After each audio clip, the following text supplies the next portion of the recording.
Welcome to my YouTube channel student. This is Opal October commerce and management. आज की class में हम लोग पार्टनरशिप डिस्कस करने जा रहे हैं। ये इस सीरीज़ का फर्स्ट क्लास है और इसके जो बेसिक कंसेप्ट है इस क्लास में हम लोग डिस्कस करने जा रहे हैं। किसी भी कॉम्पिटिटिव एग्ज़ाम या आपके प्लस टू के एग्ज़ाम हो या कॉलेज के एग्ज़ाम हो जहाँ पे पार्टनरशिप चैप्टर आता है, after this class you will be able to handle every kind of question that's come from this chapter. तो चलिए स्टार्ट करते हैं। जो पार्टनरशिप है it is a forms of business. बहुत सारे फॉर्म्स ऑफ बिजनेस होते हैं जैसे कि एकाकी व्यवसाय और partnership, company, LLP, HUF, cooperative society. तो उसी में से पार्टनरशिप भी जो है एक फॉर्म्स ऑफ बिजनेस है। जैसे आप trading account, profit and loss account और बैलेंस शीट बनाते हैं, इसी तरीके से पार्टनरशिप के अंदर इस अकाउंट को बना देने के बाद उस प्रॉफिट्स का बंटवारा किया जाता है और उस बंटवारे को किस तरीके से, किन रूल के बेसिस पे किया जाएगा, वो हमें पार्टनरशिप एक्ट बताता है।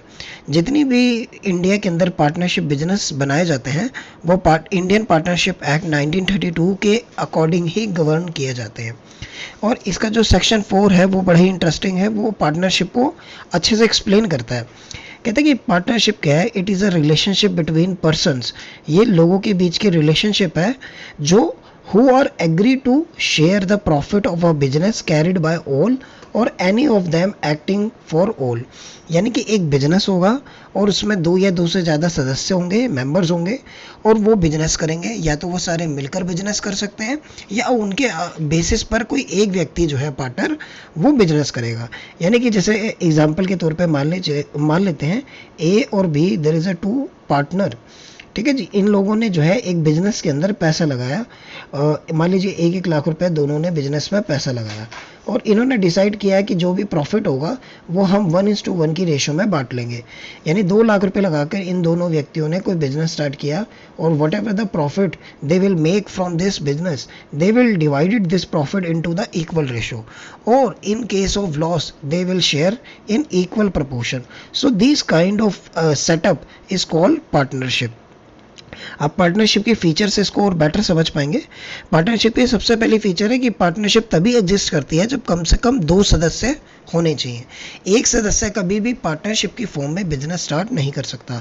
तो पार्टनरशिप के लिए कम से कम 2 सदस्य होने चाहिए और ज़्यादा से ज़्यादा के लिए यहाँ पर कुछ कंडीशंस हैं। जैसे कि कंपनी एक्ट 2013 का सेक्शन 464 कहता है कि मैक्सिमम जो पार्टनर हो सकते हैं वो 100 हो सकते हैं। 100 से ज़्यादा किसी भी केस में नहीं हो सकते। ये सेंट्रल गवर्नमेंट के द्वारा जो प्रिस्क्राइब की गई जो नंबर्स है पार्टनर्स की उसके बेसिस पर होंगे। पर एट द प्रेजेंट जो है मैक्सिमम नंबर ऑफ पार्टनर हो सकते हैं एक बिजनेस में 50। आपको केवल ये याद रखना है कि मिनिमम नंबर ऑफ पार्टनर कम से कम 2 होने चाहिए पार्टनरशिप के लिए और जो मैक्सिमम नंबर ऑफ पार्टनर है वो होने चाहिए 50। तो ये पहली फीचर है पार्टनरशिप बिजनेस की। अगली फीचर है कि इन पार्टनर्स के बीच में कोई एग्रीमेंट होना चाहिए। Agreement could be in a form of written और ओरल। ओरल एग्रीमेंट जो होते हैं वो भी पार्टनरशिप एक्ट के अंदर वैलिड है, बट बेटर माना जाता है कि जो एग्रीमेंट है वो रिटन की फॉर्म में होना चाहिए। मतलब हो तो बेटर रहता है। तो जो 2 या 2 से ज़्यादा सदस्य होंगे वो अपने बिजनेस की जितनी भी टर्म्स एंड कंडीशन हैं, जो भी कंडीशंस रहेंगी उसका वो एग्रीमेंट बना सकते हैं। जैसे कि वो प्रॉफिट एंड शेयर कितना बांटेंगे, इन सब चीज़ से रिलेटेड जो भी ठहराव होना चाहिए वो जो है पार्टनरशिप एक्ट के अकॉर्डिंग गवर्न होता है। तीसरी चीज़ पार्टनरशिप बिजनेस के लिए जरूरी है बिजनेस। यानी कि 2 व्यक्ति मिलकर कोई एक बाइक खरीद लेते हैं तो this is not a kind of business transaction. Business transaction के लिए कुछ बाइंग होना चाहिए, कुछ मैन्युफैक्चरिंग होना चाहिए, कुछ सेल होना चाहिए। बिजनेस का होना जरूरी है बिजनेस पार्टनरशिप फर्म के लिए। तो agreement should be carried out, यानी कि वो सब लोग मिलकर कोई बिजनेस को कैरिड करें, बिजनेस को ओन करें।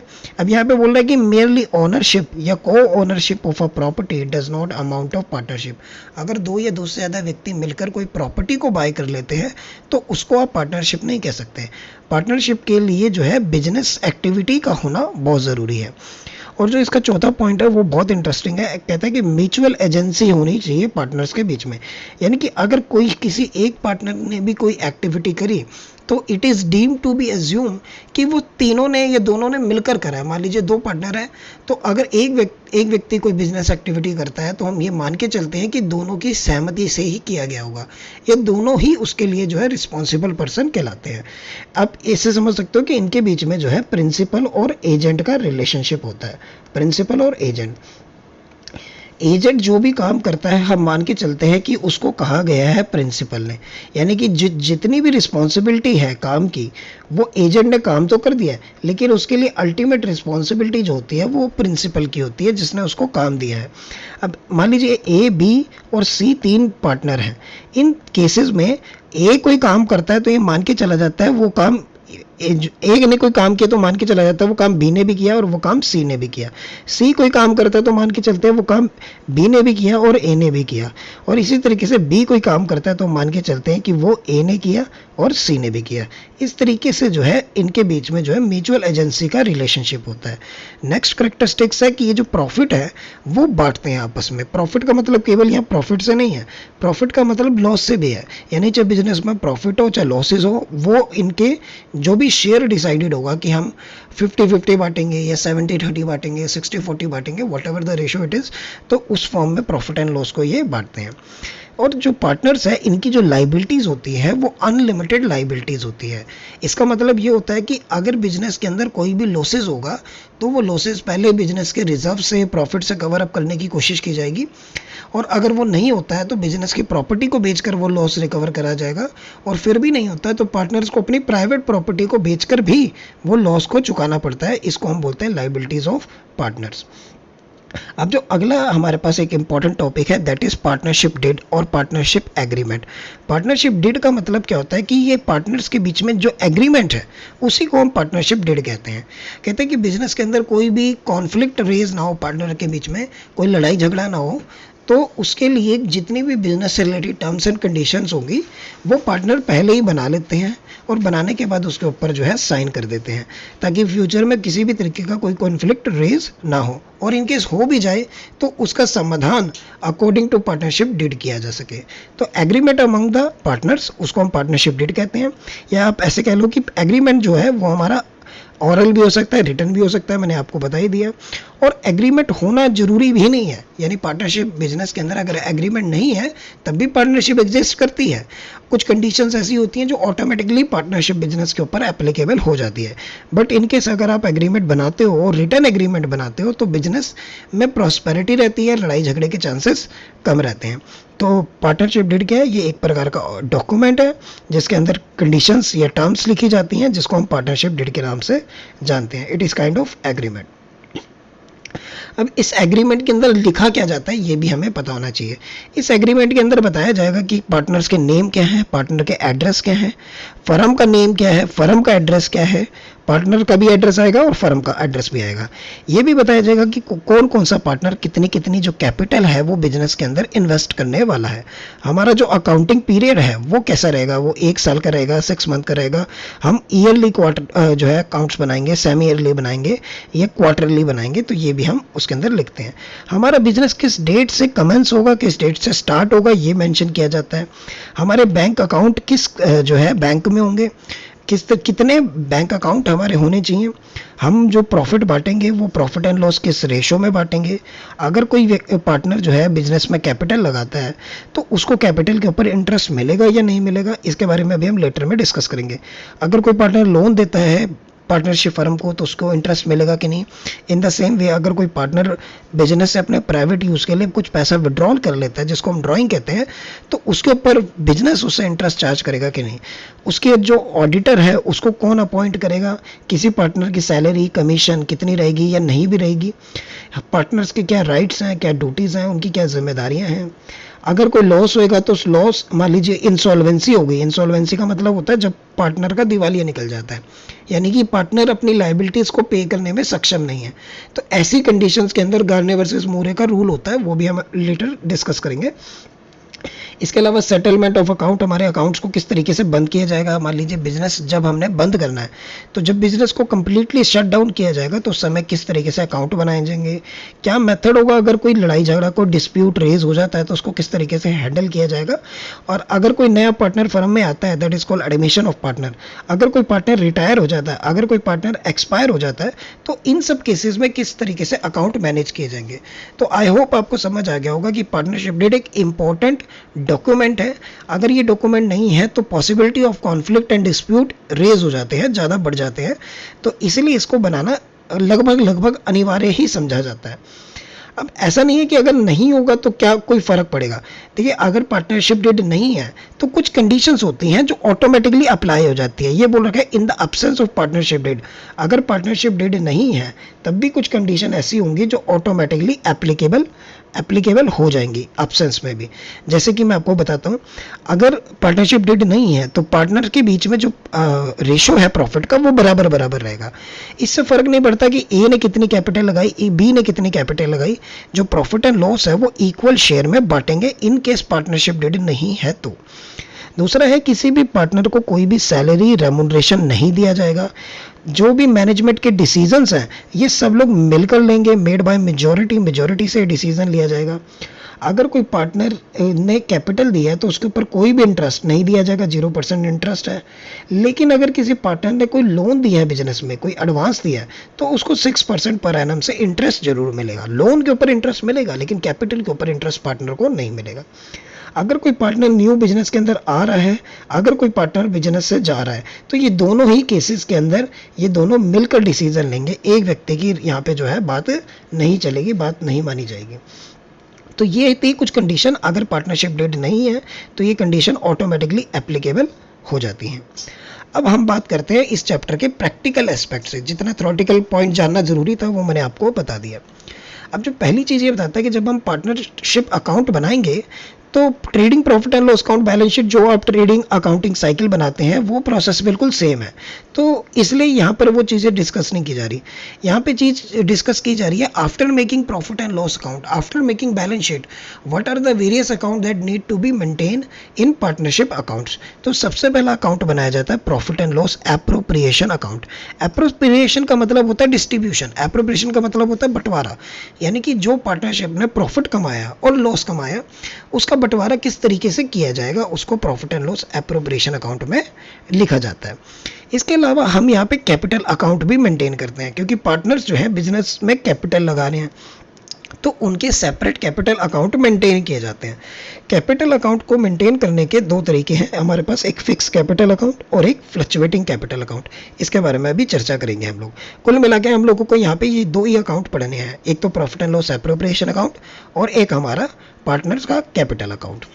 अब देखिए, इस तरीके से profit and loss appropriation account दिखता है। यहाँ पे आप लिख देते हो profit and loss appropriation account और एज ऑन, यानी जिस डेट पे बनाया जा रहा है। यूजुअली ये जो है ईयर के एंड में ही बनाया जाता है, तो मैंने इसमें एंड की डेट डाल दी। This is your debit side, this is your credit side. Nominal account के बेसिस पे ये बनता है। अब देखिए क्या है, यहाँ पे जो भी आप प्रॉफिट निकालेंगे trading profit and loss account से वो आप यहाँ पे क्रेडिट में लिख देंगे। इसके अलावा यहाँ पे हमने क्रेडिट साइड में हमने इनकम लिखनी है बिजनेस की, और यहाँ पे हमने लिखने हैं बिजनेस के एक्सपेंसेस। इसलिए मैं कह रहा हूँ कि ये एक नॉमिनल अकाउंट है। अब बिजनेस के पॉइंट ऑफ व्यू से जो प्रॉफिट हुआ बिजनेस को वो आ जाएगा। अगर किसी पार्टनर ने बिजनेस में से अपने प्राइवेट यूज़ के लिए कुछ पैसा निकाला, तो बिजनेस से अगर पैसा निकाला तो बिजनेस क्या करेगा, उसके ऊपर इंटरेस्ट चार्ज करेगा। तो बिजनेस के पॉइंट ऑफ व्यू से ये इनकम होती है, इसलिए इंटरेस्ट ऑन ड्रॉइंग को जो है आप क्रेडिट साइड में लिखते हो। क्रेडिट साइड में केवल ये ही दो आइटमें आएंगे, इसके अलावा कुछ भी नहीं आएगा। अब डेबिट साइड में आएगा जो भी आएगा। अगर कोई नेट लॉस होता है तो वो डेबिट में आएगा। इसके अलावा मान लीजिए अभी इस केस में हम मान लेते हैं कि प्रॉफिट ही हुआ, तो उस प्रॉफिट में से अगर किसी पार्टनर को इंटरेस्ट ऑन कैपिटल देना है तो इधर लिखा जाएगा। अगर किसी पार्टनर को सैलरी देनी है तो वो डेबिट में लिखी जाएगी। अगर किसी पार्टनर को कोई कमीशन देना है तो वो डेबिट में लिखा जाएगा। अगर क्वेश्चन में कोई जनरल रिजर्व दे रखा है कि जनरल रिजर्व भी बनाना है तो वो भी डेबिट में ही लिखा जाएगा। इसके अलावा आप क्रेडिट का टोटल करेंगे और डेबिट का टोटल करेंगे। अगर डेबिट का टोटल ज़्यादा आता है, क्रेडिट का कम आता है, तो ये लॉस आ जाएगा, जिसको आप कैपिटल अकाउंट में या करंट अकाउंट में ट्रांसफर कर देंगे। कैपिटल करंट अकाउंट अभी डिस्कस करेंगे हम। अगर हमारा क्रेडिट साइड ज़्यादा है, डेबिट कम है, तो हमारे पास प्रॉफिट आ जाएगा और इस प्रॉफिट को भी आप कैपिटल अकाउंट में और करंट अकाउंट में लिख देंगे। तो ये वाला जो प्रॉफिट आएगा तो उसको क्रेडिट में लिखेंगे, अगर लॉस आएगा तो उसको डेबिट में लिखेंगे। अब मैं इस क्वेश्चन से आपको ये बनाना भी सिखा देता हूँ। देखिए जी, क्वेश्चन हम लोगों को मैंने आपकी एनसीईआरटी बुक से ही उठाया कि 3 व्यक्ति दे रखे हमें, अमित, बाबू और चारू। ये 3 जो है मेंबर्स हैं जिन्होंने अपना पार्टनर्स बिजनेस स्टार्ट किया 1 अप्रैल 2019 को। और अमित ने जो है 50,000 रुपये लगाए, बाबू ने 40,000 रुपये लगाए और चारू ने 30,000 रुपये लगा कर बिजनेस स्टार्ट किया। ये प्रॉफिट जो है 3:2:1 की रेशो में बांटते हैं। आगे बोला है कि जो अमित को ना 1,000 रुपये की सैलरी भी देनी है पर मंथ। 1,000 रुपये पर मंथ अगर सैलरी देनी है तो इसका मतलब 12 महीने की सैलरी होगी 12,000। तो सबसे पहले आप अमित की सैलरी 12,000 रुपये यहाँ पे डेबिट में लिख दीजिए।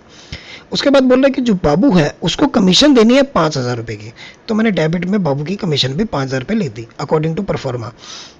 बोला है कि इंटरेस्ट ऑन कैपिटल भी देना है 6% पर एनम, यानी पूरे साल का 6% इंटरेस्ट हम लोगों को इसको देना है। इससे पहले हमें पता होना चाहिए कि कैपिटल कितनी है, तो ऊपर ही बता रखा है 50,000, 40,000 और 30,000। 50,000 का 6% आप निकालोगे तो आपके पास आ जाएगा 6,000, 40,000 का 6% निकालोगे तो आ जाएगा 2,400 और 30,000 का 6% आप निकालोगे तो 1,800 आ जाएगा। तो इन तीनों का टोटल करके 7,200 रुपये आप डेबिट में लिख दीजिए। ये बिजनेस का एक्सपेंडिचर है। आगे बोल रखा है कि जो है ड्राइंग करता है अमित 6,000 रुपये की और बाबू करता है 4,000 रुपये की और चारू करता है 2,000 रुपये की ड्राइंग, यानी कि अपने पर्सनल यूज़ के लिए बिजनेस से पैसा निकाल लेते हैं। अभी हमें यह ड्राइंग कैलकुलेट नहीं करनी, दी रखी है कि इंटरेस्ट ऑन ड्राइंग 250 रुपये का जो इंटरेस्ट चार्ज किया बिजनेस ने अमित से और 180 रुपये का बाबू से चार्ज किया और 90 रुपये का चारू से चार्ज किया।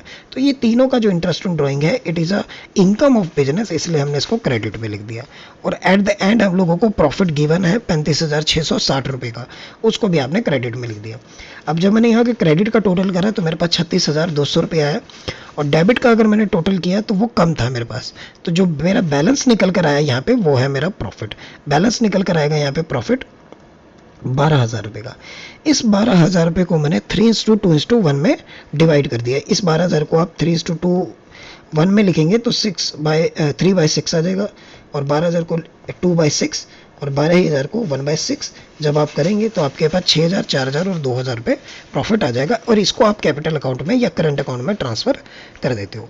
तो ये सीखा हम लोगों ने कि profit and loss appropriation account किस तरीके से बनाया जाता है। Now we are talking about कि कैपिटल अकाउंट किस तरीके से बनाया जाता है। देखिए, आपको क्वेश्चन में 2 सिचुएशन दे रखी होंगी कि कैपिटल अकाउंट फिक्स है या फ्लक्चुएटिंग है। अगर फिक्स कैपिटल अकाउंट है तो आपको 2 सेपरेट अकाउंट मेंटेन करने पड़ते हैं, एक तो पार्टनर्स का कैपिटल अकाउंट और दूसरा पार्टनर्स का करंट अकाउंट। अगर 2 पार्टनर्स हैं तो इस तरीके से 2 कॉलम बन जाते हैं अमाउंट के, इधर भी और इधर भी। अगर 3 है तो 3 बन जाते हैं। In the same way current account के भी 2 ऐसे पार्टीशन कर देते हो आप अमाउंट के। अभी आगे मैं आपको इसको भी समझा दूंगा। तो अगर कैपिटल अकाउंट फिक्स है तो आपको 2 अकाउंट बनाने हैं, कैपिटल और एक करंट अकाउंट। सबसे पहले बात करते हैं कैपिटल अकाउंट की। जैसे इस प्रीवियस ईयर क्वेश्चन में हमें दे रखा था 40,000, 50,000 और 30,000 रुपये की कैपिटल। तो ये कैपिटल आप जो है बाय बैलेंस बीडी के अंदर जो है बाय बैलेंस जो है वो आप क्रेडिट साइड में मेंशन कर देंगे। इन द सेम वे अगर कोई पार्टनर बिजनेस के अंदर फ्रेश कैपिटल लेकर आता है, एडिशनल कैपिटल लेकर आता है, तो वो कैपिटल आप इधर लिख देंगे। इनकेस अगर कोई पार्टनर बिजनेस से परमानेंटली कैपिटल विड्रॉल कर लेता है तो उसको आप डेबिट साइड में लिख देंगे। केवल ये 3 चीज़ें ही आप कैपिटल अकाउंट में लिखेंगे और चौथी कोई चीज़ नहीं लिखनी। एक तो जो आपको बैलेंसेस दे रखे हैं शुरू में, दूसरा अगर वो एडिशनल कैपिटल बिजनेस के अंदर, मान लीजिए शुरू में उन्होंने 2-2 लाख रुपए लगाया था और 1 साल बाद उनको लगा कि बिजनेस में पैसे कम पड़ रहे हैं, हमें 1-1 लाख रुपए और लगाना पड़ेगा, तो this is called additional capital. तो ये भी आप क्रेडिट में लिख देंगे। लेकिन इन केस अगर उनको लगा कि पैसा तो हमने ज़्यादा लगा दिया, इतनी तो जरूरत नहीं थी, तो वो परमानेंटली विड्रॉल भी कर सकते हैं। अगर विड्रॉल करते हैं तो आप डेबिट साइड में लिख देंगे। इसके बाद यहाँ के क्रेडिट के टोटल में से डेबिट का घटाएंगे तो आपके पास टू बैलेंस CD निकल कर आ जाएगा। और बाकी जितनी भी चीज़ें हैं आप करंट अकाउंट में लिखेंगे। अगर करंट अकाउंट के बैलेंस दे रखे हैं तो वो लिख दीजिए, अदरवाइज आप पहले वाली चीज़ों को स्किप कर सकते हैं। इसके अलावा अगर किसी पार्टनर को कोई सैलरी दी, जैसे कि पिछले वाले केस में हम लोगों ने सैलरी दी थी अमित को, तो वो सैलरी इधर लिख दी जाएगी। अगर किसी पार्टनर को कमीशन दी, जैसे बाबू को दी थी, तो वो यहाँ लिख दी जाएगी। अगर किसी पार्टनर को इंटरेस्ट इन कैपिटल दिया तो वो यहाँ लिख दिया जाएगा। ठीक है जी, दिया नहीं मेरा मतलब चार्ज किया, तो वो यहाँ आ जाएगा। और बाकी जो अगर आपने profit and loss appropriation account बनाया, ये जो 12,000 रुपये आपने निकाले, इसका बंटवारा किया, तो ये भी चीज़ें आप यहाँ पे मेंशन कर देंगे। ये वो चीज़ें हैं जो पार्टनर्स को मिलेंगी, ये चीज़ें वो हैं क्रेडिट साइड में जो पार्टनर को मिलेंगी। और जो चीज़ें पार्टनर्स को देनी है, यानी कि बिजनेस को देनी है, पार्टनर के द्वारा बिजनेस को देनी है, तो उसको आप डेबिट साइड में लिखते हो।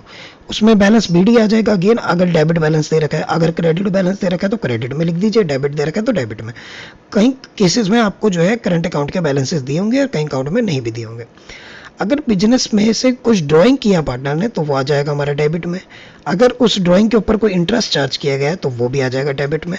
और यहाँ पे आ जाएगा अगर कोई लॉस हमें क्वेश्चन में प्रॉफिट एंड लॉस का निकल कर आता है। उसके बाद जब आप क्रेडिट का टोटल करेंगे और डेबिट का टोटल करेंगे, जो डिफरेंस निकल कर आएगा वो होगा हमारा बैलेंस सीडी, जिसको हम कैरिज फॉरवर्ड कहते हैं कैरी फॉरवर्ड। ये था हमारा कैपिटल अकाउंट फिक्स के केस में। अगर फ्लक्चुएटिंग कैपिटल अकाउंट है तो वेरी वेरी इजी, आपको कुछ नहीं करना, दो अलग अकाउंट नहीं बनाने, ये एक ही अकाउंट बनाना जिसका नाम होगा केवल कैपिटल अकाउंट। तो आपको बात समझ आ गई होगी। अगर फिक्स अकाउंट बना रहे हो तो दो अकाउंट बनेंगे, कैपिटल और करंट। और अगर फ्लक्चुएटिंग कैपिटल अकाउंट बना रहे हो तो एक ही अकाउंट बनेगा करंट। इसी के अंदर जैसे आपने यहाँ पे कैपिटल लिखी थी और नीचे बाकी सारी चीज़ें लिखी थी, यहाँ पे आप कैपिटल भी लिख देंगे और बाकी सारी चीज़ें भी यहीं पे लिख देंगे, यानी कि दोनों को मर्ज करके बना देंगे। इन दोनों को जोड़ दीजिए, इन दोनों को जोड़ दीजिए, यहाँ के डेबिट बैलेंस जोड़ दीजिए, यहाँ के क्रेडिट बैलेंस जोड़ दीजिए, तो दोनों का नाम आप रख दीजिए कैपिटल अकाउंट। यहाँ पे इनकी जो कैपिटल है वो हर साल बदलती रहेगी, तो इसलिए इसको फ्लक्चुएटिंग कैपिटल कहा गया है। लेकिन फिक्स के अंदर उन्होंने बोला कि कैपिटल में कोई छेड़खानी नहीं करनी है, आपने हर साल की ट्रांजेक्शन अलग रखनी है और बिजनेस में शुरू में जो पैसा लगाया था वो अलग रखना है। तो ऐसा सिनेरियो है तो फिक्स कैपिटल अकाउंट, और अदरवाइज दोनों को मर्ज करके आप बना दीजिए, वो होगा हमारा फ्लक्चुएटिंग कैपिटल अकाउंट। क्वेश्चन से आपको बेहतर समझ आएगा। यहाँ पे हमारे पास दो पार्टनर हैं, अमिताभ और बाबुल। अमिताभ और बाबुल दो पार्टनर हैं जो कि 3:2 रेशो में प्रॉफिट को बांटते हैं। इनकी कैपिटल दे रखी है, अमित ने 50,000 रुपये बिजनेस में लगाए और बाबुल ने 30,000 रुपये बिजनेस के अंदर लगाया। जो इंटरेस्ट ऑन कैपिटल है वो 6% पर एनम इनको देना है। बाबुल को जो है एनुअल सैलरी भी मिलती है 2,500 रुपये की, और मैनेजर को हम लोगों को कमीशन देनी है। याद रखिए कि हम पार्टनर को कमीशन की बात नहीं हो रही, बिजनेस का कोई मैनेजर रखा होगा हमने, उसको 5,000 रुपये कमीशन देने की बात हो रही है। इसके अलावा जो अमिताभ है उसने इन एडिशन, कैपिटल के एडिशन, बिजनेस को लोन भी दे रखा है। अगर बैंक से लोन लेते हैं हम लोग तो भी हमें इंटरेस्ट देना पड़ता है। तो यहाँ पे पार्टनर ने कहा कि मेरे पास पैसे पड़े हैं तो मैं बिजनेस को लोन दे देता हूँ, तो बिजनेस को लोन दिया उसी के पार्टनर ने। तो अमिताभ ने लोन दिया और 50,000 रुपये का, ये बता रखा है विदाउट एनी एग्रीमेंट। ये लाइन ध्यान से पढ़िए, विदाउट एनी एग्रीमेंट। और मैंने आपको पार्टनरशिप डेट बताया था कि अगर पार्टनरशिप डेट में कुछ भी मेंशन नहीं है और कोई पार्टनर लोन देता है बिजनेस को तो उसको 6% पर एनम की रेट से इंटरेस्ट देते हैं। तो यहाँ पे मेंशन नहीं है लेकिन हम 6% की दर से इंटरेस्ट निकाल लेंगे। इसके अलावा हमें साल का प्रॉफिट दे रखा है 22,250 रुपये का। अब आगे क्या बोलता है कि प्रॉफिट एंड लॉस आपको अकाउंट बनाना है और जो उसके बाद कैपिटल अकाउंट आपको बनाना है। कुछ भी मेंशन नहीं है करंट अकाउंट बनाना है कि नहीं बनाना है, तो हम ये मान के चलेंगे फ्लक्चुएटिंग कैपिटल अकाउंट ही होगा। अब देखिए कुछ खर्चे होते हैं जो प्रॉफिट पे चार्ज होते हैं, कुछ एप्रोप्रिएशन ऑफ प्रॉफिट होते हैं, यानी प्रॉफिट में से उनको बांटा जाता है। कुछ होता है प्रॉफिट पर बांटे जाते हैं वो, यानी कि प्रॉफिट बाद में निकलेगा, पहले वो खर्चे आपको घटाने पड़ेंगे। तो यहाँ पे एक छोटा सा प्रॉफिट एंड लॉस अकाउंट आपको बनाना पड़ेगा। जैसे आपको प्रॉफिट दे रखे हैं 22,250 रुपये के, आप वो लिख दीजिए। और जो मैनेजर कमीशन है वो तो देनी है, चाहे बिजनेस के अंदर लॉस हो चाहे बेनिफिट हो, इसलिए इसको हम प्रॉफिट एंड लॉस अकाउंट में लिख रहे हैं। प्रॉफिट एंड लॉस अकाउंट में आपको सारे खर्चे दिखाने ही पड़ते हैं।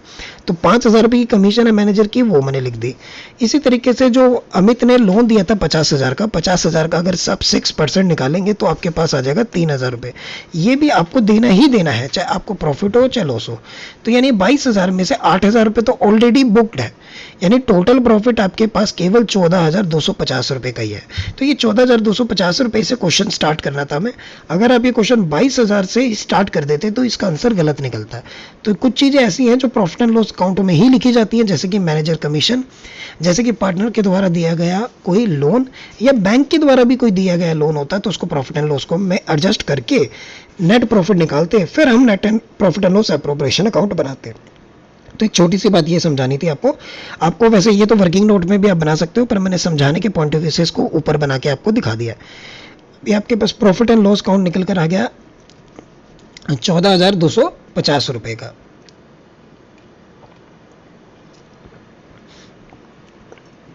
क्वेश्चन के अंदर आपको जो है सैलरी दे रखी है, 2500 रुपये की सैलरी आप मेंशन कर दीजिए डेबिट में।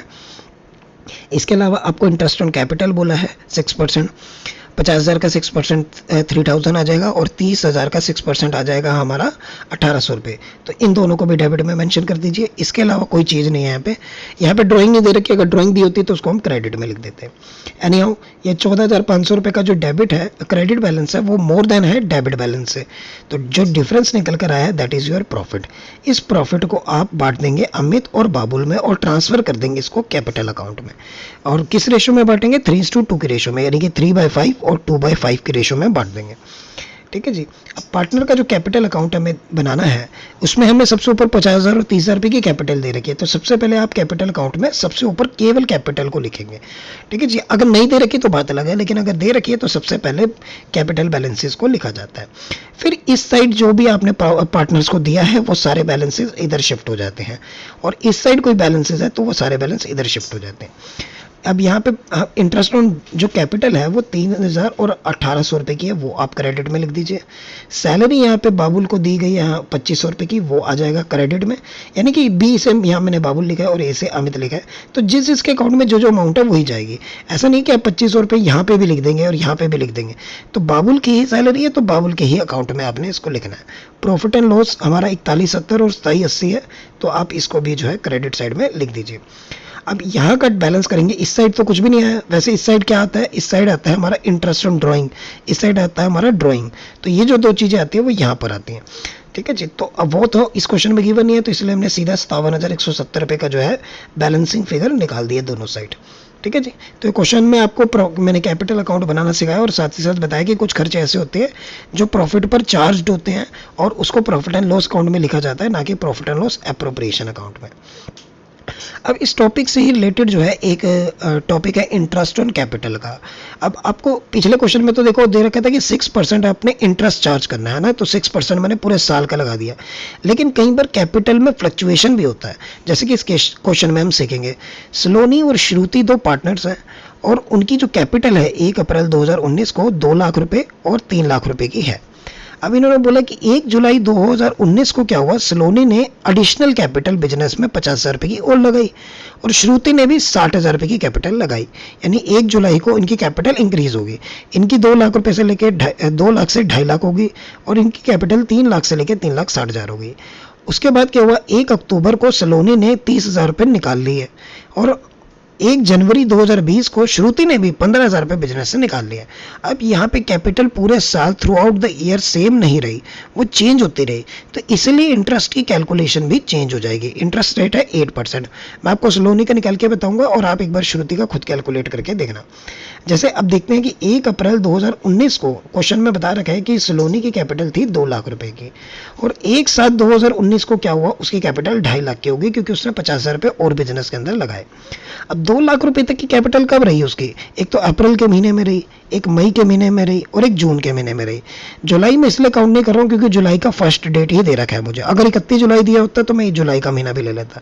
तो 3 महीने तक तो उसकी कैपिटल 2 लाख रुपए रही। तो 2 लाख का 8% 3 महीने का इंटरेस्ट अगर हम निकालेंगे तो 4,000 रुपये आ जाएगा। फिर उसके बाद क्या हुआ, 1 जुलाई से लेकर उसकी कैपिटल कितनी हो गई, 2.5 लाख। और कब तक रही, 1/10 तक, 1 अक्टूबर तक, यानी कि जुलाई, और उसके बाद हमारा आ गया अगस्त और उसके बाद आ गया हमारा सितंबर, यानी कि नेक्स्ट 3 मंथ तक उसकी कैपिटल 2.5 लाख रही। उसके बाद उसकी कैपिटल 2,20,000 होगी, यानी कि 30,000 रुपये उसने विड्रॉल कर लिया। तो अगले 3 महीने तक उसकी कैपिटल 2.5 लाख रुपये रही। तो 2.5 लाख का 8% आप निकाल लेंगे, 3 महीने के हिसाब से 5,000 रुपये का इंटरेस्ट आ जाएगा। देन आफ्टर उसने 30,000 रुपये बिजनेस से निकाल लिए। अब 1 अक्टूबर 2019 से लेकर 31 मार्च 2020 तक उसकी कैपिटल कितनी रही, 2,20,000 रुपये। तो 2,20,000 के ऊपर 6% की दर से आप निकालेंगे तो 88,000 रुपये निकल कर आएगा। तो इन तीनों का अगर आप कैलकुलेट करेंगे तो 17,800 रुपये टोटल इंटरेस्ट निकल कर आएगा। लेकिन अगर आप सीधा 2 लाख का 8% डायरेक्ट निकाल देते हैं तो आता 16,000, और 16,000 और 17,800 रुपये में बहुत डिफरेंस है। तो आपका आंसर में डिफरेंसेस आ जाता, आपका आंसर मैच ना करता। तो इस तरीके से आप बिल्कुल सेम पैटर्न पे श्रुति का भी निकाल के देख लेना, आपको आसानी से निकल आएगा। इनकेस नहीं निकलेगा तो आप मेरे को कमेंट सेक्शन में बताना, मैं आपको आंसर बता दूंगा। अगला इस चैप्टर के अंदर जो पॉइंट है that is interest on drawing. आपकी बुक के अंदर जो है इंटरेस्ट ऑन ड्राइंग दो तरीके के दे रखे हैं, एक तो प्रोडक्ट मेथड से और एक एवरेज पीरियड मेथड से। जो कम्पिटिटिव एग्जाम के बच्चे हैं उनके लिए एवरेज पीरियड वाला मेथड बहुत ही इंपॉर्टेंट है। उनसे सीधा मंथ्स पूछ लिए जाते हैं या मंथ के बेसिस पर कैलकुलेशन पूछ ली जाती है। और प्रोडक्ट मेथड भी देख लेते हैं हम एक बार, जो इरेगुलर होता है। अब मान लीजिए अगर कोई पार्टनर बिजनेस के अलग अलग मंथ में बिजनेस से प्राइवेट यूज़ के लिए पैसा निकालता रहता है। जैसे मान लीजिए एक व्यक्ति है जिसने 2000 रुपये निकाले, फिर 2000 निकाले, फिर 2000 रुपये निकाले। ये 2000 रुपये बिजनेस से उसने निकाले 1 मई को, फिर उसने ये 2000 रुपये निकाले 1 अक्टूबर को, फिर उसने 1 फरवरी को निकाले। तो इनके ऊपर इंटरेस्ट रेट भी अलग अलग होना चाहिए। जैसे 1 मई को अगर उसने निकाले तो इसके ऊपर 11 महीने का इंटरेस्ट लगेगा। अगर हम मई से लेकर अगले साल के जो है मार्च तक कैलकुलेट करेंगे तो हमारे पास कितने हो जाएंगे, 11 महीने हो जाएंगे। जैसे कि आप कैलकुलेट भी कर लीजिए, मई जून जुलाई से अगस्त से लेकर अपना पूरा मार्च तक। ऐसे 1/10 पर किसी ने व्यक्ति ने ड्राइंग करी तो उसके ऊपर 6 महीने का ब्याज लगना चाहिए, तो 6 महीने लिख दिया मैंने। और अगर 1 फरवरी को करी तो पूरा फरवरी महीना कैलकुलेट करेंगे और 31 मार्च कैलकुलेट करेंगे। 31 मार्च तो यानी कि ये 2 महीने हो गए, सॉरी मैंने लिखने में मिस्टेक कर दी। तो ये आ गया 4000 और ये आ गया 3800 रुपये। ठीक है, यहाँ भी 3800 रुपये आ गए। तो मैंने किया क्या है, यहाँ जो मंथ निकाले हैं मैंने, इस मंथ के साथ जितना भी अमाउंट ऑफ ड्राइंग है इन दोनों को मैंने मल्टीप्लाई करके इधर वैल्यू लिख दी। जितनी भी वैल्यू आएगी इसका 10%, क्योंकि मान लीजिए इंटरेस्ट रेट 10% है तो 10% लिख दिया। और 1/12 it is a part of formula. इसको 1/12 ही लिखना जब आप प्रोडक्ट मेथड से लिखोगे, तो आपके पास इंटरेस्ट ऑन ड्राइंग जो है निकल कर आ जाएगी। यहाँ फिलहाल चेंज हो जाएगा आंसर, आप निकाल के देख लेना। तो ये था हमारा प्रोडक्ट मेथड। अब एवरेज मेथड हमारा किस तरीके से वर्क करेगा। अगर आपको क्वेश्चन में बोल रखा है कि जो पार्टनर है वो मंथली ड्राइंग करता है, यानी हर मंथ कुछ ना कुछ पैसे प्राइवेट यूज़ के लिए निकालता है, तो फिर मंथली भी कब, मंथ के बिगिनिंग में निकालता है कि मंथ के मिडल में निकालता है या मंथ के एंड में निकालता है। अगर बिगिनिंग में निकालता है तो 6.5 की इधर से इंटरेस्ट लगेगा। जैसे मैंने यहाँ 1/12 लिखे ना, तो अब यहाँ 6/0.5/12 लिख देंगे, या आप इस पॉइंट को हटा के इधर नीचे 0 भी लिख सकते हैं। तो अगर हर महीने के बिगिनिंग में निकालता है तो 6.5, अगर मिड में निकालता है तो 6, और अगर एंड में निकालता है तो 5.5। अगर क्वार्टरली ड्राइंग करता है तो क्वार्टरली भी कैसे, क्वार्टरली मतलब हर 3 महीने में, हर 3 महीने में, तो महीने के हर क्वार्टर के बिगिनिंग में निकालता है तो 7.5, एंड में निकालता है तो 4.5 और मिड में निकालता है तो 6। और हाफ ईयरली यानी सेमी ईयरली हर 6 महीने में पैसा निकालता है। हर 6 महीने में निकालेगा तो बिगिनिंग में 9 मंथ का इंटरेस्ट आएगा, मिडल में 6 मंथ का आएगा और एंड में 3 मंथ्स का आएगा। तो आपको ये रेट याद होनी चाहिए और इस रेट के बेस पे आपसे कुछ क्वेश्चन पूछा जा सकता है। जैसे बोल रहा है कि ए जो है हर महीने 2000 रुपये ड्राइंग निकालता है in the ending of month, यानी हर महीने निकालता है, तो 2000 रुपये डिवाइड बाई 12 कर दोगे तो 24000 रुपये इसने निकाले। हम इंटरेस्ट मान लेते हैं, आपको क्वेश्चन में दे रखा है 6%, तो आप यहाँ पे 6% इंटरेस्ट लिख दीजिए। हर महीने के बिगिनिंग में निकालता है तो 6.5 डिवाइड बाई 12 कर दीजिए। जो भी आपका आंसर आएगा वो आप जो है MCQ में टिक कर दीजिएगा। इस क्लास का लास्ट टॉपिक है जो डिस्कस करने जा रहे हैं, that is guarantee of partners to a guarantee of a profit to a partner. कई बार ऐसा होता है कि हमारे पास 2 या 3 पार्टनर्स हैं और उनमें से हमने एक व्यक्ति को गारंटी दे रखी है कि भैया आपकी प्रॉफिट आपको 50,000 रुपये हर महीने हम देंगे ही देंगे, चाहे हमारा प्रॉफिट कम होए चाहे ज़्यादा होए। तो जब भी प्रॉफिट बढ़ेगा उसमें आपको 50,000 रुपये का शेयर मिलेगा ही मिलेगा। इनकेस प्रॉफिट कम हुआ तो हम अपने प्रॉफिट में से कुछ हिस्सा निकाल कर तुम्हें देंगे, लेकिन देंगे जरूर। तो this is called guarantee, profit की गारंटी दे दी गई है। तो मैं आपको यहाँ पे समझा के बताता हूँ। जैसे कि मोहित और रोहन यहाँ पे 2 पार्टनर्स हैं जिनका रेशो है 2:1, और इनकी फर्म में एक नया पार्टनर राहुल आता है 1/4 के लिए, यानी वो अपना हिस्सा लेगा 1/4। तो यहाँ पे पहले मैं एक बार न्यू रेशो आपको बता देता हूँ कि किस तरीके से निकलती है। वैसे एडमिशन के चैप्टर में हम डिटेल में डिस्कस करेंगे, अभी इसके ऊपर फोकस नहीं है हमारा। 1/4 अगर ये जितना भी प्रॉफिट होगा उसका 1/4 हिस्सा किसको मिलेगा, राहुल को मिलेगा। यानी कि अगर 100 रुपये का प्रॉफिट होता है तो उसका 1/4 यानी कि 25 रुपये का प्रॉफिट तो राहुल को मिलेगा। ये 1/4 उसका रेशो दे रखा है, यानी कि बाकी का 3/4 प्रॉफिट किसको मिलेगा, तो यहाँ पे जो 2 पार्टनर है मोहित और रोहन उसको मिलेगा। ठीक है जी। तो जो बचा हुआ शेयर है उससे, जैसे कि 3/4, ये 3/4 ये शेयर किसका है? ये मोहित और रोहन का शेयर है, और इनकी रेशो क्या है? 2:1। तो 2/3 और 1/3 हमें यहाँ पे रेशो दे रखी है। जब आप इसको सॉल्व करेंगे तो हमारे पास ये आंसर आ जाएगा, और राहुल का तो हमें दे ही रखा है। तो यहाँ पे 2:1 मेरे पास एक न्यू रेशो निकल कर आ गई। अगर आपको समझ आए तो इट्स ओके, अगर नहीं आया तो अभी आप इस पर फोकस मत कीजिए। अभी आप यूँ एज्यूम करके चल लीजिए कि 2:1 रेशो है, ठीक है जी। न्यू रेशो कैलकुलेशन पे हम एक स्पेशल सेशन करेंगे जब हम एडमिशन ऑफ पार्टनर पढ़ेंगे। फिलहाल आपको क्वेश्चन में बोल रखा है 1,60,000 के प्रॉफिट है, ठीक है जी, और उसको 2:1 की रेशो में बांटना है तीनों पार्टनर में। साथ ही साथ गारंटी दी गई है राहुल को कि उसको 50,000 रुपये के प्रॉफिट मिलेंगे ही मिलेंगे। चलिए बांट के देखते हैं कि उसके हिस्से में 50,000 रुपये के प्रॉफिट आते हैं या नहीं। अगर हम इस 1,60,000 को 2:1 की रेशो में बांटते हैं, यानी 60,000 divide by 2/4, 60,000 divide by 1/4, 60,000 divide by 1/4 करते हैं, तो हमारे पास जो प्रॉफिट निकल कर आएगा वो निकल कर आएगा 80,000, 40,000 और 40,000। अब यहाँ पे राहुल का जो हिस्सा है वो 40,000 रुपये का प्रॉफिट आ रहा है, लेकिन उसको गारंटी दी गई है कितने की? 50,000 की। तो यानी यहाँ 10,000 रुपये कम है, और ये जो 10,000 रुपये कम है ये मोहित और रोहन मिलकर जो है राहुल को देंगे। अब किस रेशो में देंगे? जिस रेशो में हमें यहाँ पे इनकी रेशो गिवन है, जैसे कि 2:1।